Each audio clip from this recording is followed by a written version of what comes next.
Well, I've been invited to help celebrate Rotary of Terre Haute's 100th anniversary, and that's a very long time to be around doing civic work.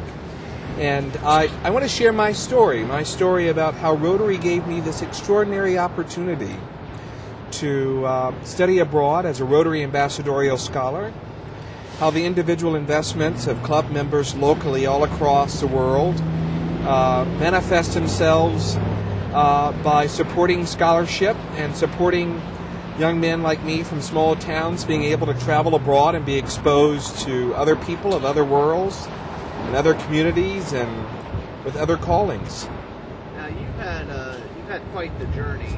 Kind of talk about that a little bit, your kind of backstory. Well, as a preview to my comments tonight, I was born in a small town in Montgomery, Alabama.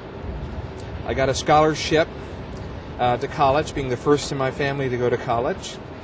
I had a wonderful professor when I was at Stanford University in Birmingham who was a Rotarian and who told me about this big secret called the Rotary Ambassadorial Scholarship.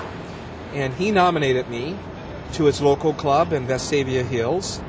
And I went to the state competition and I got this scholarship to go anywhere in the world to study as a Rotary Ambassadorial Scholar, and I chose the University of St. Andrews in Scotland. I went for 1 year as a Rotary Ambassadorial Scholar, had a phenomenal experience. The president of the university asked me if I wanted to stay on to do my PhD. He provided me the resources to do so.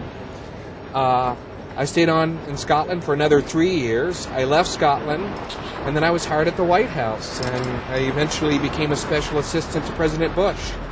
And now I'm at the Aspen Institute, which is a public policy organization in Washington, D.C., and I hope that I'm giving back.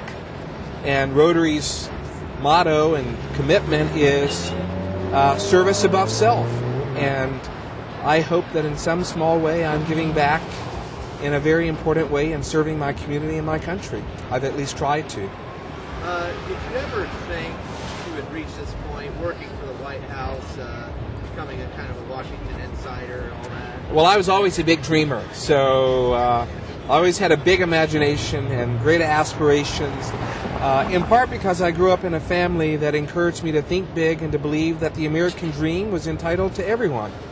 And so, would I have imagined being in the White House? Realistically, probably no. Had I probably dreamed of working in Washington one day? Probably yes. There are a lot of things that I dreamed about doing, and to my good fortune, just destiny had it in such a way that I ended up at the White House. And as destiny now has it, I'm here in Terre Haute, exploring all the things to be desired. So Rotary is kind of a catalyst for all this.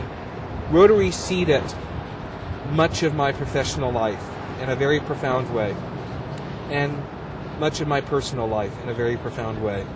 So I've come to express gratitude. So no matter what, Rotary is always going to be a part of your life. Rotary will always be a part of my life. The relationships, the experiences, the memories. That's all we have when we come to the very end of our life journey. Relationships, experiences, and memories. And Rotary has given me that tenfold. Anything else you'd like to add about tonight, or well, just in general? Everywhere I go across the world, when I'm in an airport and I see someone with a lapel pin and I observe that it's a Rotary pin, I take no hesitation in going up to them and saying, I was a Rotary Ambassadorial Scholar. Thank you for what you're doing for the world. And Rotary does so much throughout the world. Its campaign for malaria, its work on the global front with the Gates Foundation, its commitment to scholarships through the foundation, but more importantly, the work that it does in its own communities. And so, as a citizen who's been beneficiary, this is a great opportunity for me to say thank you.